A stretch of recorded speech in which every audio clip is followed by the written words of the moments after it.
cold as a razor blade, as tight as a tourniquet, like the skin on a dying man.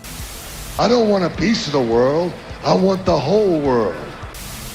I make my own rules because it's much easier that way. Trust me.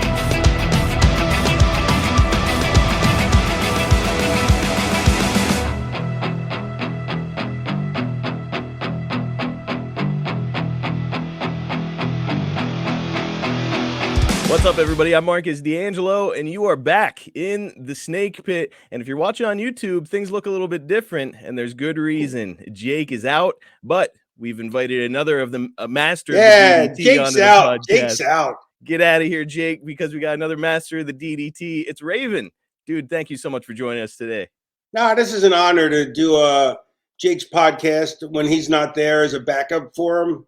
So basically, I'm the extra who comes in if Jake can't make an episode and fills one in. You know, Jake's my hero. You know, I think Jake's the second best worker I've ever seen, and I'm not the first. So the first is somebody else, but the second best work I've ever seen is Jake, and that's a pretty high praise. It is. Yeah. So, and Jake, a lot of people really know and realize that I patterned, you know, a lot of my style after Jake. So this is really cool for me. It's cool to have you here, man. I do have to ask, you mentioned he's number 2. Who is number 1? Lawler. That one's hard to beat, man. Some of the best working punches ever. If you watch Lawler in the 70s and 80s, it's just hard to find anybody, you know, that could do so much other than Jake. Like they're easily the 2 top workers I've ever seen, you know. And then some days, I guess maybe I think that Jake might be better than Lawler, but I guess I should have said he's better since he's on this podcast. But I thought it would provoke conversation. But it'll be interesting to hear Jake's take on it, so that way he can fire back or probably agree. I think he's got a lot of respect for Lawler. Yeah, I mean Lawler never used the same comeback. He you know, nowadays everybody has the regular comeback, you know, and which the audience likes because you know, you do it every single episode. You know, you make the same comeback so people can relate to it and they identify with it, and then they can see it coming, you know, and see all the moves coming, and they know what's coming. So when something goes sideways, so that's become a staple of the business. But Lawler did it before that was a thing, and every week he would sell out the Memphis Coliseum. 10,000 people, they would sell it out every Monday night. And it was just crazy. I mean, his work is just so, as a baby face or a heel, he could talk people into the seats. You got to watch. But if you watch his stuff like in the 90s, then, you know, it's not the same. In the 2000s, it's really, 90s is still not bad, but the 2000s, Lawler's fallen off the apron. You know, But he's way older then, so you can't really expect him to be the same guy he was. But because it's weird, even his timing's different. Like even his timing and his strategy, you know, and stuff like that is even different. Whereas, one of the greatest things I've ever seen though was when Jake, me and I forget who it was. Was it Carino? Me and Carino were at an indie show with Jake, and he's a big mark for Jake too, And so Jake put on a clinic for us that he had some guy that was like 140 pounds, you know, against big old Jake. And so he didn't want to give the guy nothing because the guy was terrible. You know what I mean? So he gave the guy like one punch. So you think, how are you going to make a match like that go more than, you know, a minute, you know, if you're really good, 2 minutes if you're spectacular. He carried the guy for like 7 minutes, like in ring, like, I mean, and made it believable and made it interesting. And that's the one thing I loved about Jake was that if you watch his squash matches, they're always interesting. You know, he makes squash matches interesting. But then Lawler did too. Like Lawler did something when he was wrestling Razor Ramon. I think it's one of the coolest things ever. Razor Ramon flicked a toothpick at him, and the King went down. Lawler went down, sounding like it was stuck in his eye. And he comes up holding it like this. It's in my eye. You know, so whereas Jake would have done the same would have got the same mileage out of the guy. would have got the same mileage out of Razor, but in a whole different way. So it's just two completely different styles, but it's the creativity is on both of them was just magnificent to watch. And I forgot what else I was going to add, what other adjective I was going to use, but it was just magnificent to watch work. Both of them, Man, I could watch them all day. You can't do much better for your top two guys than Jake and Lawler. And let me tell you, whenever I wait, let me interrupt for 1 second. And I don't even watch wrestling anymore. So the fact that I could watch both of them all day is pretty high, is even more high praise than you'd think, because I don't follow the business anymore. Yeah, man. All these years later, all their shit holds up. You can still watch it now on YouTube or wherever, and it's like, they're still awesome. Yeah. And that speaks to their work rate. And speaking of work rate, whenever I decided, okay, we got to get Raven on this podcast. One of the things that came to mind was actually right around the time that myself and the gentleman producing this, my brother Dominic, became wrestling fans, which was early 1998. And you were in the middle of a heated feud, first with Chris Benoit and then DDP. And man, it's one of those things that all these years later, it's 25 years ago at around this time, you and Dallas were in this feud, and it is one of the most memorable feuds in my mind and of that era. Yeah, highly underrated, I think. No question about it. I'm really excited to talk about it. And we can dive in if you're ready to hit these notes. Sure.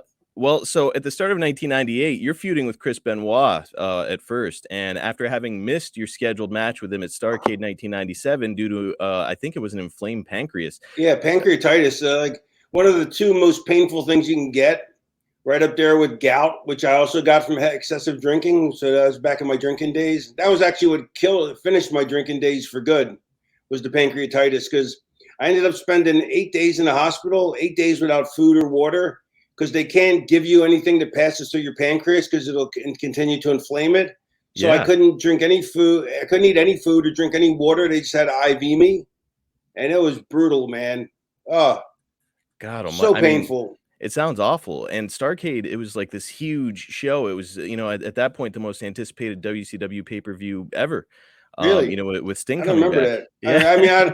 It's not that I don't doubt it. I'm saying I just don't remember that because it's a long time ago, 25 years ago. It is, and it's because Sting was coming back to wrestle finally. He'd just been hanging out in the rafters for like a year. So it was a big event. So it sucks that that you had to miss it, but you and Benoit picked things back up at Sold Out. Before we talk about Sold Out, I did want to ask, it is hard to obviously associate a lot of positivity with Benoit nowadays, but at the time, what did you think of working with him? I like working with him. He's a great worker, but my only problems with him was that he had one speed, and he didn't vector off that. Like, he didn't slow down that much or speed up more. Like it was always pretty much one speed. And I thought that he didn't that he was either selling or he was going. There wasn't gradients, like we talked about Lawler and the King. There were so many degrees to it, to both of them. You know what I mean? But no, I'm not saying Benoit was a bad worker by any stretch. I'm just saying, it for me, I like guys that are more storytellers. They're more, like Lawler and Jake. Not that they can't go, but I like their style more. Benoit's more of a Japan style guy, which I appreciate, but it's not my style so much. It's why, I went to Japan 6 times for 6 different companies, but I never tried to go back ever. I only went when somebody would, called and offered, some money, some decent money.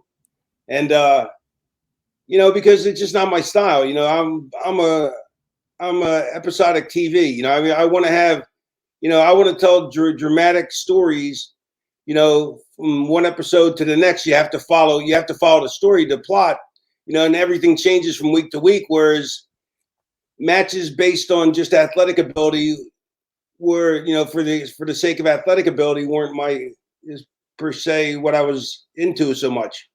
Which is kind of a lot of what you see today. You know, as I watch Benoit now as an adult, as opposed to when I was a kid. You know, when I'm a kid, I'm like, this guy's ripped and he's really fast and it's fun to watch. When I watch him now, you're right. He's got this real intensity. But if you're intense the whole time, Right. then what do you have when you're making your comeback? You're just the It's same it's like dude. it's like Chris Rock.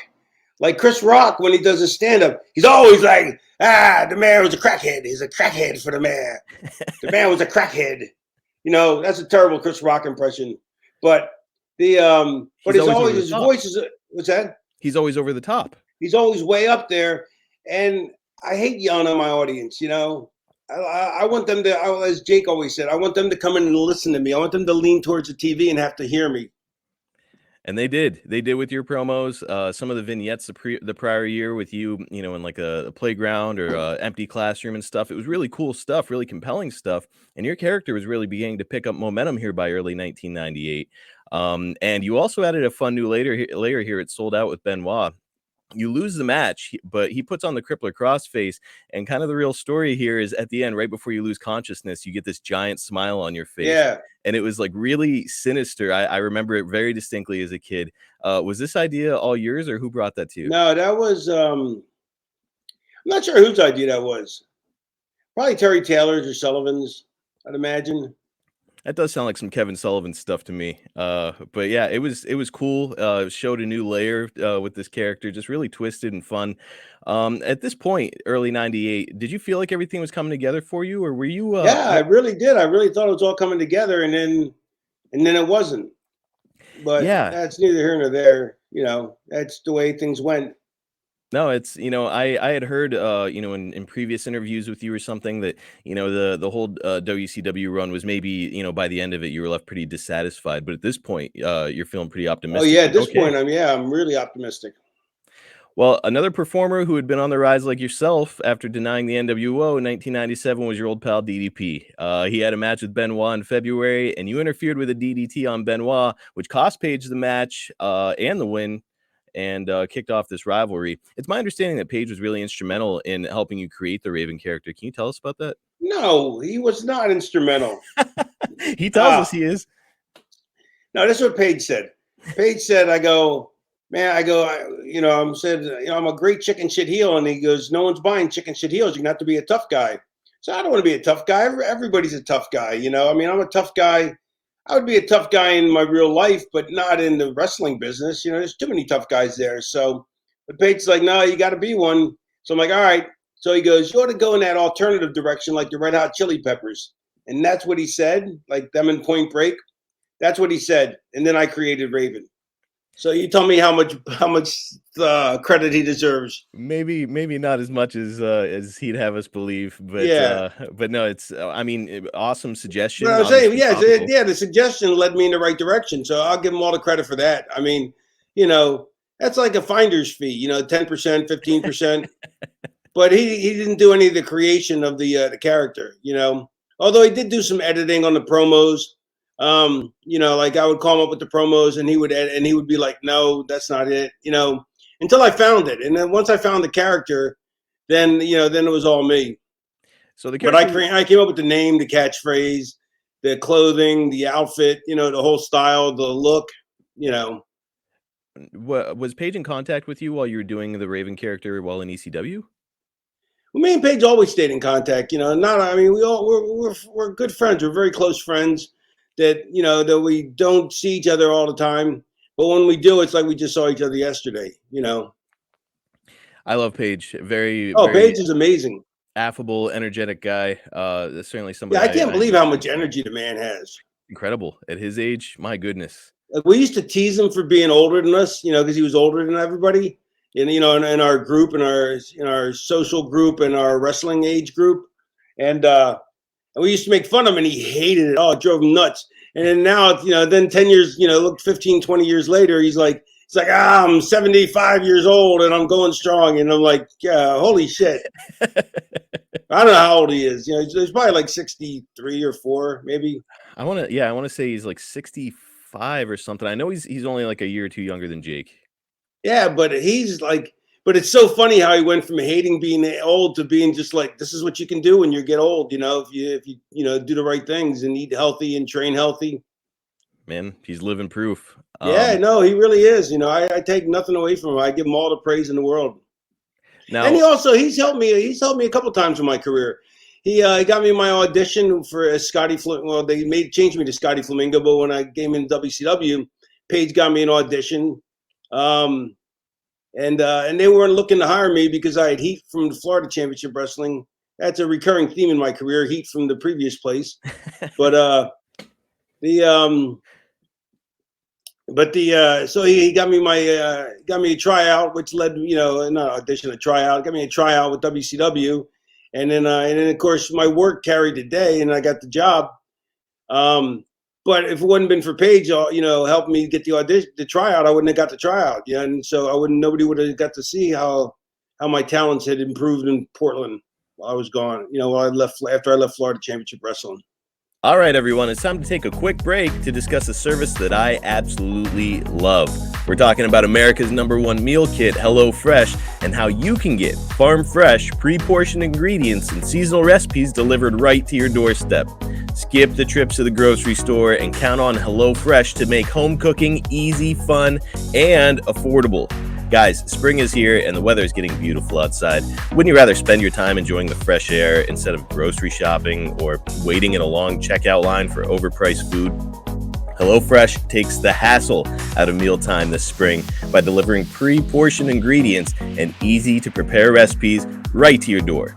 And you never have to worry about variety with HelloFresh. They have 40 recipes and over 100 seasonal and convenient items to choose from each week. That's an option for every taste and lifestyle with HelloFresh. And the best part is, you don't have to be an expert in the kitchen to prepare these delicious meals.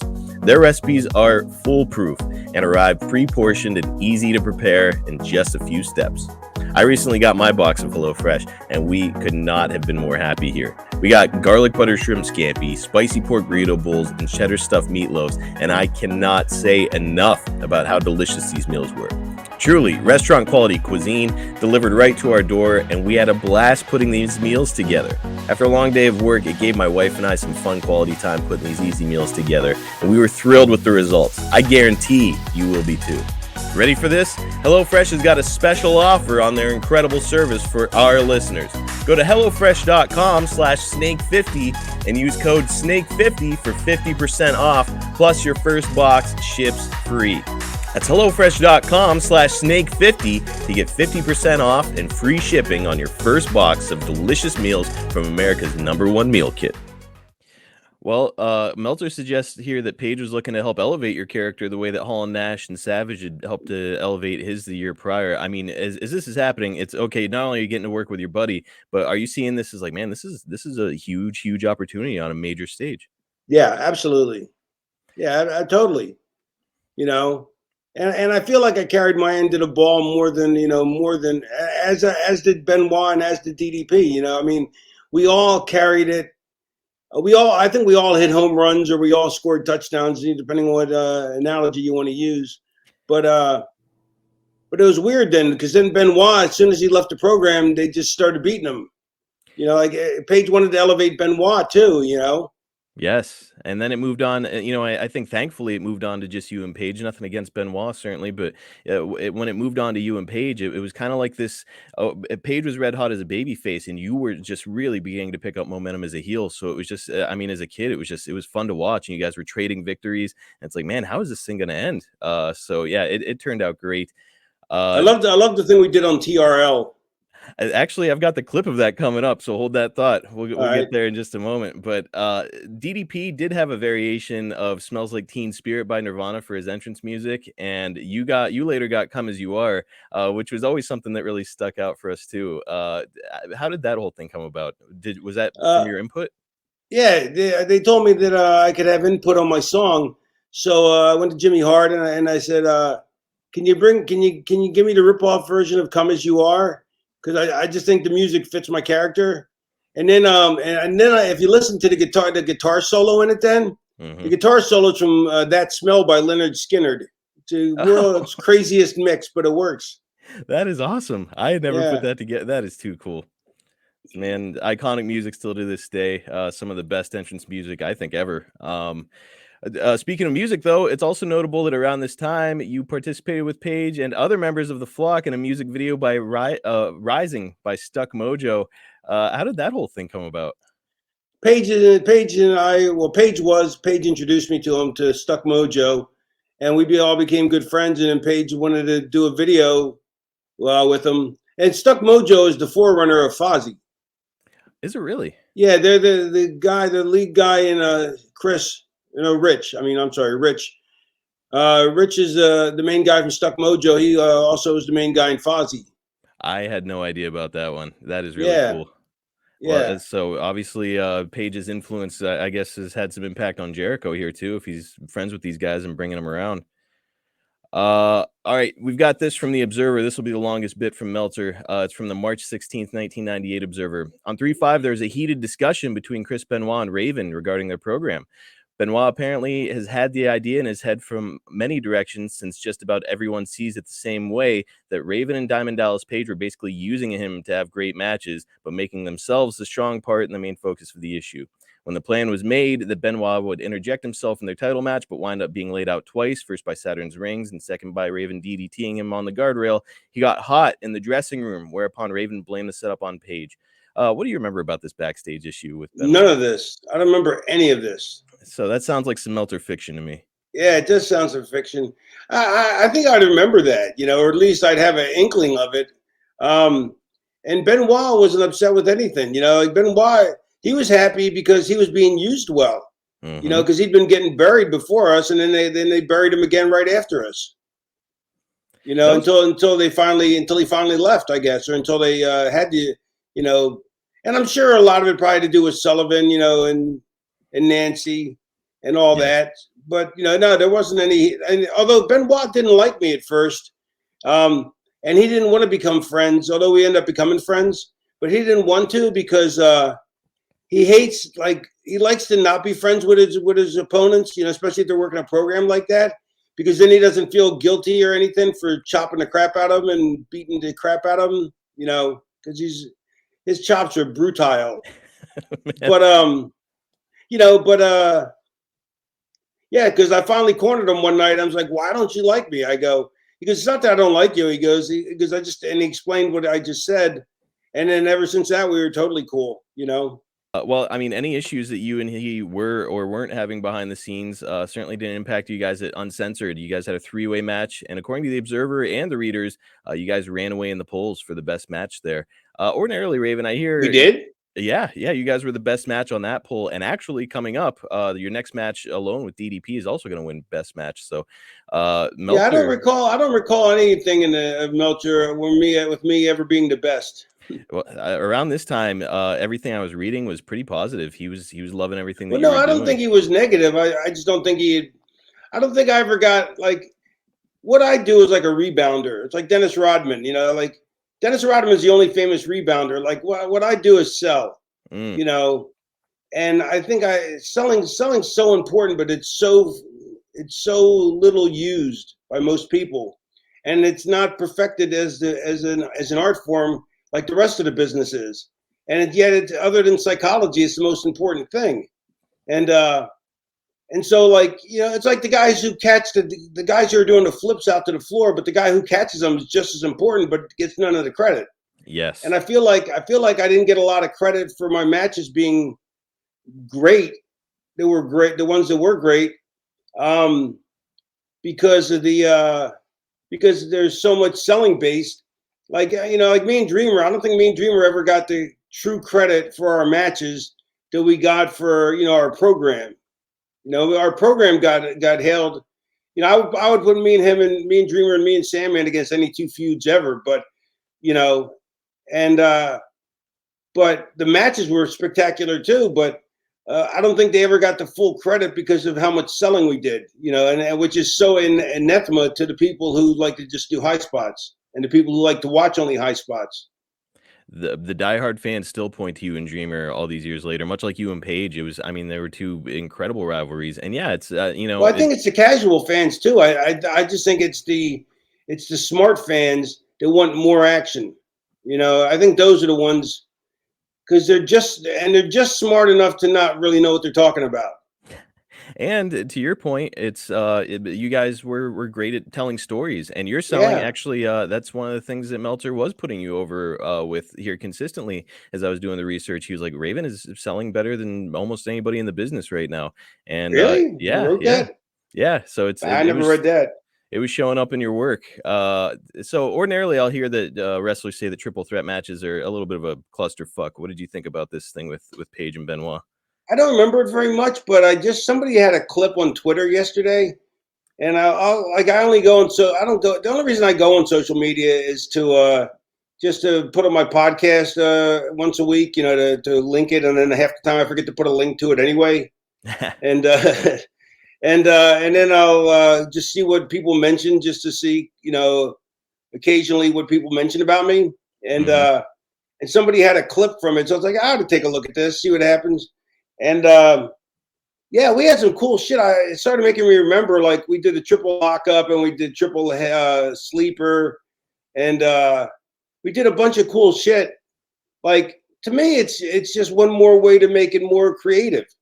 Like, that's why I liked hardcore matches, because and this is why hardcore gets a bad name, because most guys just pick up a chair or a table or a pot and a pan and they hit each other with it, and the other guy hits them back and forth, and nobody sells, for any length of time. Whereas to me, drop toe holding a guy on a chair is so much more creative than hitting him with the chair. Yes. And so there's so many more. Like, one of the most creative, I've talked about this in other podcasts, but one of the most creative things anyone's ever done, that I think, is Dreamer and me were having a match, and we do a double down. Dreamer he's down, like he's more beat up than I am, and he's laying by the apron, and Beulah tapes a frying pan to his shin, right? But she's down low, so you can't really see it with paying any attention.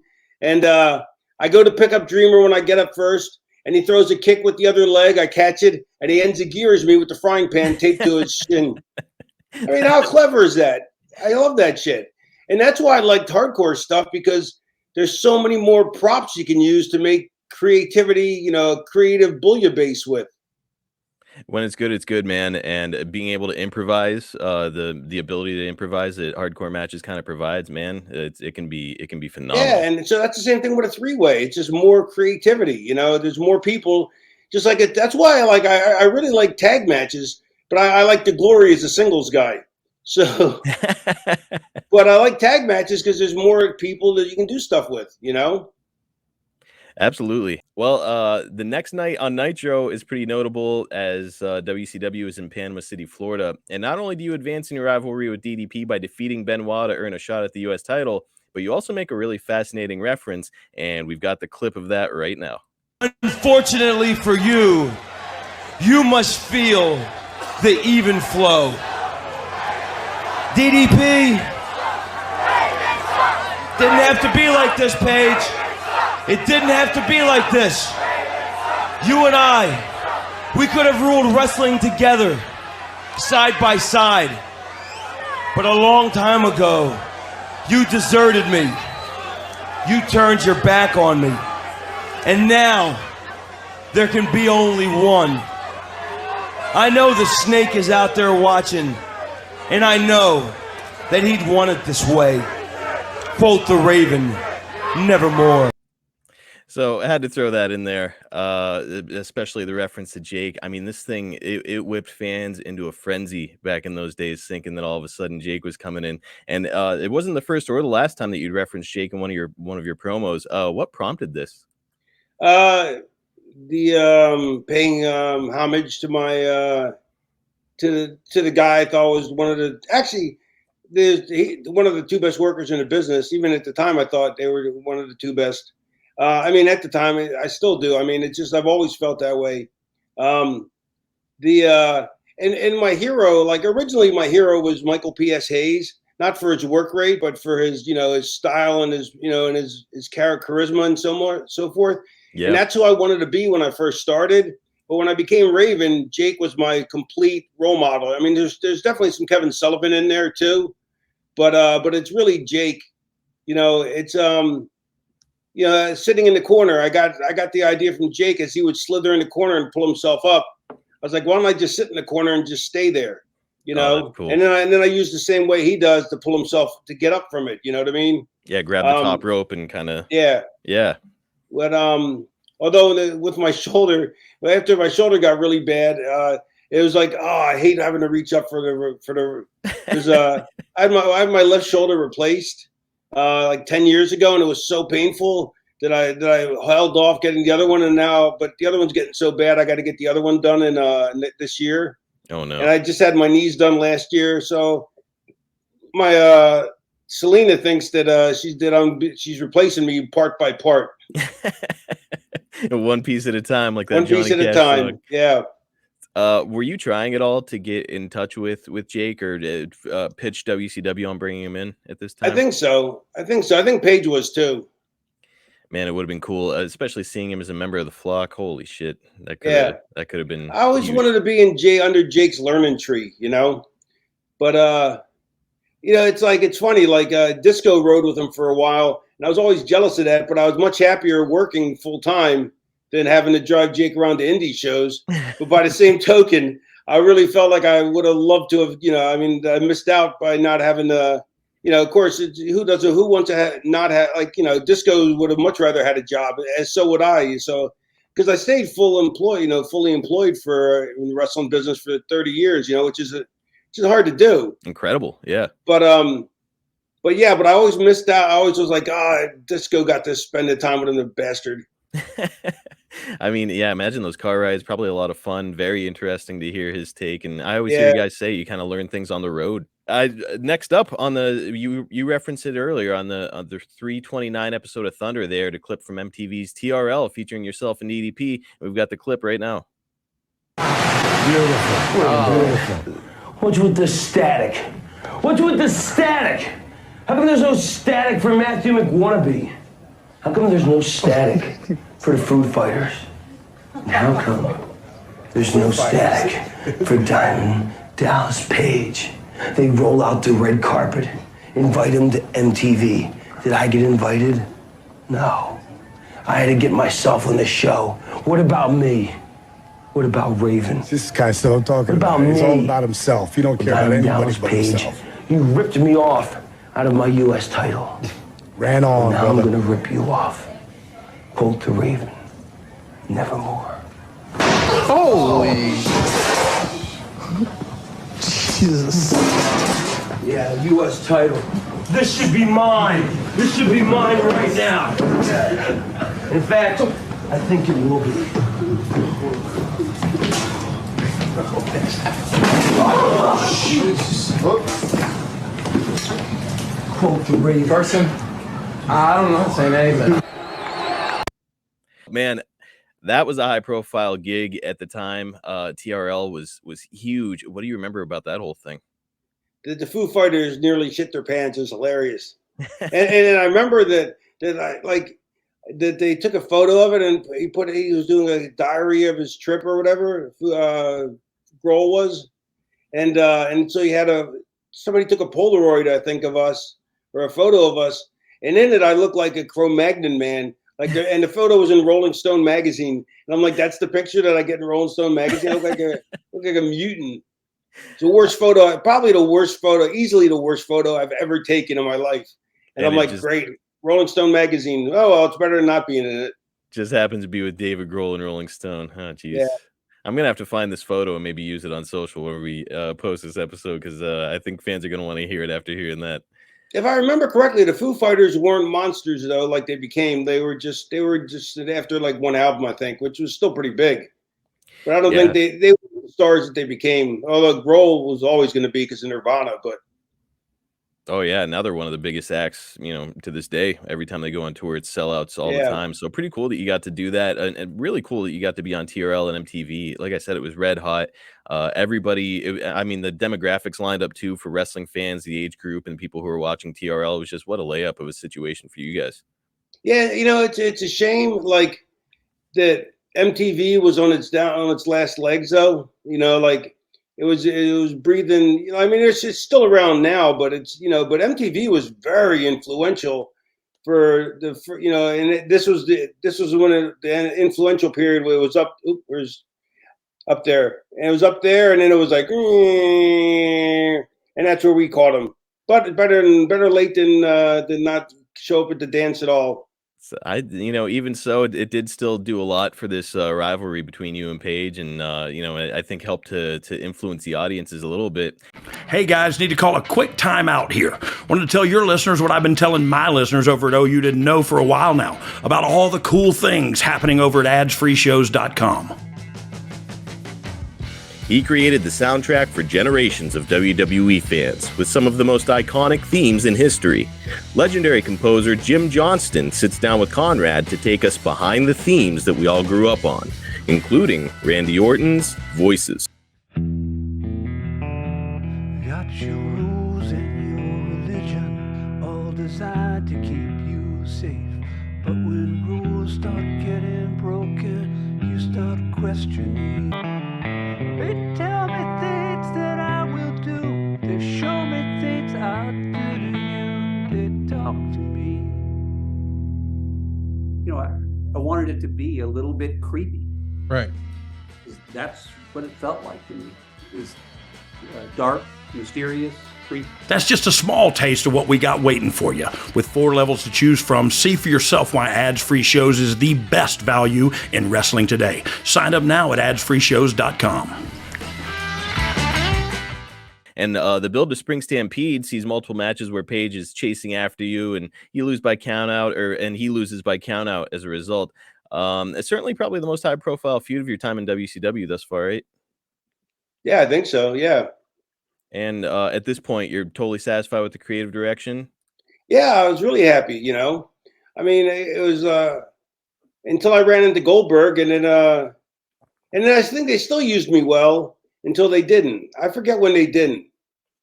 We do have the Goldberg bit coming up, and I cannot wait to hear your perspective on it because it comes just one night after you win the U.S. title. Yeah. And honestly, putting you with Goldberg was an easy choice because you were getting a lot of heat at this time, which is evidenced by the fact that you were attacked by a fan who pulled you out of the ring by the hair while you sat in the corner doing a promo. Then a week later, Canyon would pose as a fan and tackle you, but nobody at the time knew that it was Canyon. So, I mean, the perception at the time was that you were just getting crazy heat. Well, here's the thing. Here's the funny part of the story is when the fan pulled me out earlier that day, like I had never allowed anyone to attack me from behind in the corner because I wanted to save it till the day it meant something. And it was never the time in ECW, and it hadn't been the time at all in WCW until me and Canyon got to that point in the feud. And so I was like, man, I'm going to have you attack me from behind and pull me out of the ring. And that was that afternoon I told him that I came up with that idea. So it's so weird. So what happens is the guy is, so I tell Canyon we'll do it, and I said we'll talk about it, and we'll try and get approval for it for next week. So all of a sudden I feel someone pulling on my hair, and time slows down. Like if you're in the zone, like I don't know if you play sports or anything, but like if I'm in a match and everything's clicking on all cylinders, time slows down. Like, yes. And in my head I go, somebody's pulling on my hair. Is it a mark? No, it can't. It's a Canyon, but we're not supposed to do it till next week. Did he get approval early and just wanted to surprise me? It can't be a mark. I mean, this is 2000. Marks don't do that anymore. They don't get that mad at fans. Right. I mean, the fans don't get that mad at workers. I mean, and even if they do, they don't, it's not like a regional territory. And all this is going through my head in literally a fraction of a second. I'm thinking about these things and I'm going, but is it Canyon?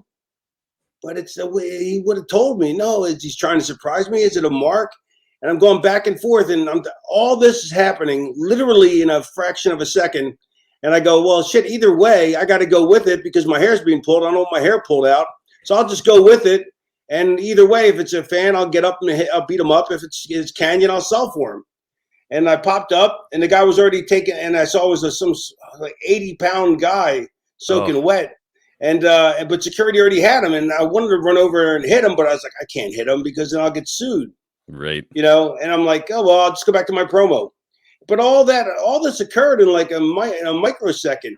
It was all like 3 seconds. This whole thing happened, it's wild watching the clip. And I was going to ask you too, because like it looked like you were working whenever the guy started pulling your hair. So yeah, I went with him because I didn't want to lose my hair. Right. And on the off chance it was Canyon, but I was like, it's got to be a fan. But it's the weirdest thing to have time slow down like that.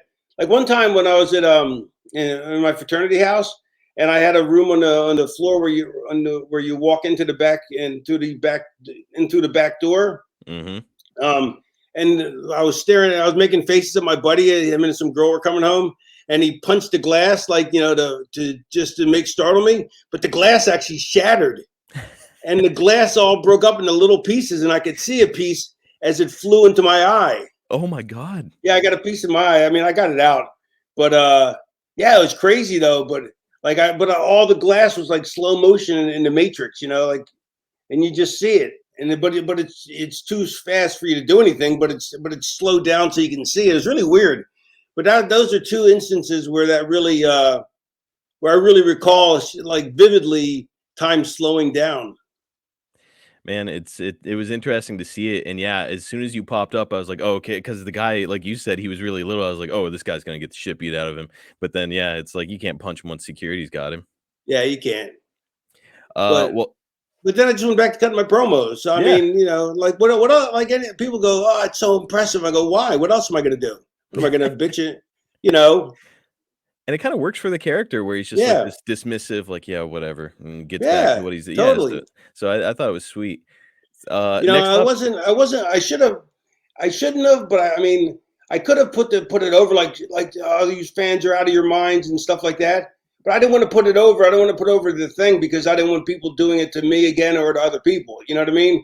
But what I would have liked to have done though is sell it. Because like whenever you mess up as a heel, you need to sell it instead of trying to cover it up. Because if you cover it up, you're not really being a heel. It's like when guys get injured for real, they try not to sell it. I'm like, what are you, insane? If you're hurt for real, sell it. It's a free pass to sell something new. I mean, and if it already hurts, now you got something to sell. And there's the potential to make it a storyline later. Right? Yeah. So no, I'm with you. At Spring Stampede, you would win best match again, like I mentioned, and you'd capture the U.S. title in a Wild Brawl with DDP. A lot of fans point to this and say that this was Raven's greatest match in WCW. Did you feel that way? I don't know. I think so. I guess I'm not sure. I don't really remember what match I thought was the best. Like, well, yeah, it's 25 years ago. Plus, I always considered the Goldberg match the next day one of my best because I made Goldberg look, so talented, and so that kind of overrid things for me because of what I was able to get out of Goldberg, Yes. And man, you and Goldberg did make magic the next night. Before we talk about that, I want to ask, Horace Hogan is getting mixed in with the flock here. Pretty strange considering that his uncle led one of the biggest groups in wrestling at the time, but he's interfering on your behalf. I think he hit Page. Yeah, he came out and hit Page with a stop sign, and then you DDT him for the win. What did you think about Horace Hogan and the flock? Jimmy Hart comes up to me one day and goes, hey, Hulk would like a favor. I go, what is it? He goes, he'd like you to put Horace in the flock. I'm like, sure. What am I going to say? No? Who would say no to Hulk? Yeah, exactly. Especially back then. Right. And but it became a running gag, like Jericho and Conan. The three of us used to hang out together and call ourselves the triumvirate of useless information. And so they were like, wait, did you put Horace Hogan in the flock because he's Hogan's nephew? I'm like, what? He's Hogan's nephew? I had no idea. It was like a running gag. Man. And then for years, you go, do you know Horace? Like me and Jericho would be like, Horace Hogan was Hulk's nephew? No. It was kind of square peg round hole at the time because everybody knew it was his nephew. I think most of the fans knew it was his nephew, and everybody's like, "What are we doing here?" So you mentioned it. When do you remember being told that the next night you were going to be dropping the title to Goldberg? The next night. They didn't tell you until the night of? I don't think so. Wow. Why would they though? I mean, there's no reason to make me worry about it until when I get to the show, then I can. Then you're already there. I mean, you don't want people going insane and running off and trying to hold up the show and stuff like that, which I would never have done anyway. You know what I mean? But it's good company policy to not let people know until they need to know. What did you think of Bill's kind of incredible rise to prominence at the time? Did you think he was just a flash in the pan, or it would last? I know. I thought it would last. I mean, as long as it did, I mean, and it would have lasted longer if they wouldn't have, kiboshed him. It was just it was a freak. It was the right guy at the right time. It was like Nikita Koloff when Nikita Koloff first came on. That's a good comparison, and a guy that I hear him get compared to an awful lot, not just because of his look, but to your point, it was Nikita was red hot, right guy at the right time, much like Goldberg was. And a lot of it's just the build. A lot of it's the stiffness looking of the work, I think that was the big thing with him is I know that's what I was drawn to as a kid. Like, man, this guy is absolutely beating the shit out of people every time he goes out there. It was fascinating to watch. Yeah, no, he was fine. He was totally fine. What I forgot was until when I was in TNA, Shannon Moore showed me. He goes, "Man, you had a great match with Goldberg on Thursday Night Thunder." I go, "What?" I go, I only had the one match with him on Nitro. He goes, "No, you had two matches with him." I actually had a second match with him on Thunder that was actually really good too. Oh, like a return match where you're trying to get back your title? I don't think he had the title anymore. Oh, I don't know okay. what it was. I don't know where. I don't know where he was or when it was, but I just know that that it happened because Shannon showed me the tape. I'm about to be looking this up after we're done. Yeah. Meltzer was putting you over again, though, following this match. He calls it Goldberg's first major match of his career against a big opponent. And with how hot you'd become at the time as a heel, it's hard to argue that point. He also points out that WCW maintained almost its entire first hour audience, which traditionally never happens. It drew a 5.7 rating against a 3.7 rating for the WWF at the time. So, yeah, super high profile. Yeah, that was all me. The 5.7 was all me.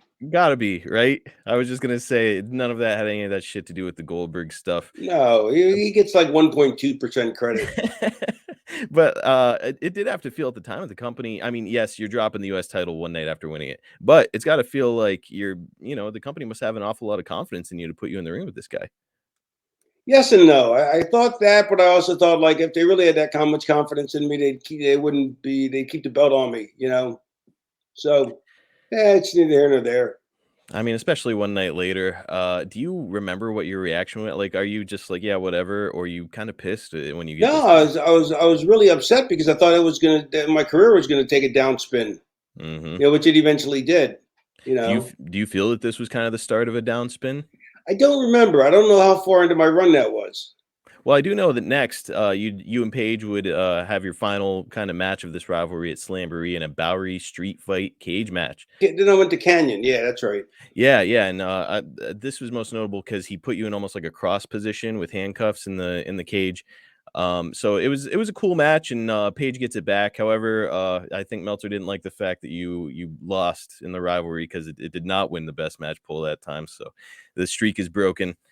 There's a rumor at the time though that it's being discussed backstage. Have you turn your back on the flock and become a babyface and team up with Paige? Is that some fiction as well? I don't recall that, but it could have been discussed without my knowledge. I mean, the idea of you and Paige, especially with your history together, it probably could have worked. Yeah, I wouldn't want to be a babyface, especially not at that point, You would firmly establish yourself as a heel, and that kind of brings us to the end of the episode. It's the end of the rivalry, but I do want to know overall, what were your thoughts on the rivalry with DDP? I loved it. I mean, it was great. He's my buddy. We have very similar psychology, ring psychologies. We both are. He was mentored by Jake, and I wish I was mentored by Jake. But I mentored myself off of Jake's stuff, and I watched so much of his stuff to pick up so much stuff. But yeah, no, I love that feud with me and Paige. I thought it was really, really good. I thought it was really strong. Me too. But let me say this though: if you're a good enough worker, you don't have bad matches. Like you just, no matter how shitty your match is, it's still going to be a decent match at a certain level, and if you can't do that, then you're not at a certain level, so when you take two guys who are at a really high level and you put them together, you're going to have just really good stuff, so I mean Paige, and plus I find that there has to be one guy who's going to have veto power, like on the ideas. Mm-hmm. And Paige still did with me and him. And then after that, then I started to get my own veto power. It's not against the office or anything, but with the board, like who you're working with. You know what I mean? Like people start to respect you enough that you go, let's not do that. Let's try this. Like I had that in ECW, but then I didn't have that again in WCW so much. Well, I guess I did with Benoit, which led to Paige. And because Benoit was like, yeah, whatever you want. You know what I mean? Yeah. And then with Paige kind of had, he had the final say on everything between us. But then after that, I had the final say, like with Canyon and Saturn and stuff like that, because you have to build up the rapport and you have to get respect talent wise. Even if people don't like you, if they respect you talent wise, they'll let you do what you need to do. You know what I mean? Does that make sense? It does. And I do have to ask too, in this rivalry with Paige, he kind of famously or infamously would like come to guys like Randy Savage and have like a big stack of papers, like, here's what we should do in this match. And they would almost was he doing that shit with you? Yes and no. I mean, Paige knows that I'm a firm believer in having that if you're doing your homework, you know what I mean? Like, so like I used to come in ECW. I'd show up at the arena with like 6 napkins taped together that I like. That at each bar I came up with a different idea that was at the night earlier in the night. I mean the night before, and I'd write down like if I do this, and this, and then I'd go to the next bar and I'm like, oh, I got an idea, this, and then I tape them all together. But the difference was a slight difference between me and Paige's. Mine weren't set in stone, but his were like, this is what we're doing. You know what I mean? Right. But Which is weird because Jake is always very much, every time I've talked to him about it, he's always like, you have to react to the crowd. So whatever's happening out there, you improvise. I agree with that. On indie shows, I just call them as I go. Mm-hmm. But on TV shows, you got to hit time cues and stuff. And you can only play with the audience so much because it gets boring to the home crowd if you're working with the audience too much. You know what I'm saying? I think that's a really good point, and certainly something I never thought about. So that's an interesting. Yeah. So with TV matches, I wanted more tight. You know what I mean? And I like the fact that Paige came with ideas. You know what I mean? That he came with a set plan.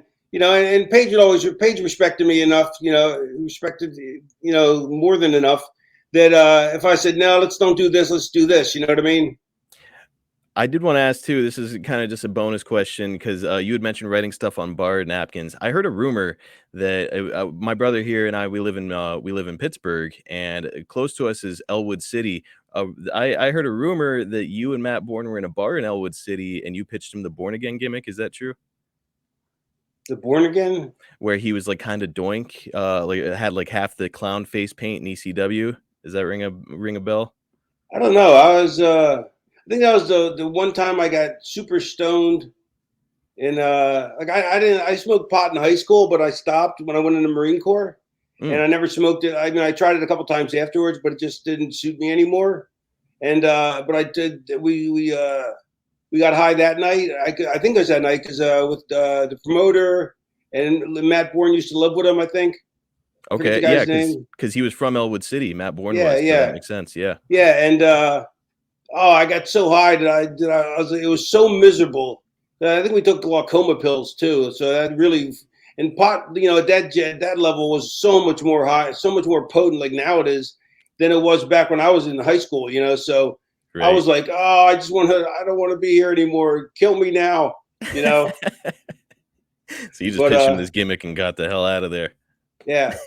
Well, no, yeah. For the most of the night, I was coherent, but then all of a sudden, I smoked too much at the end of the night, and I just got I was in hell. It was such an anguish. I was in such total anguish. It was a nightmare. It's a miserable feeling when you're high and you just don't want to be high anymore. Yeah. It's the worst. Well, look, this episode was the best. I want to thank you again for coming on. And Raven, I know that you're doing some work with MLW now. Is that right?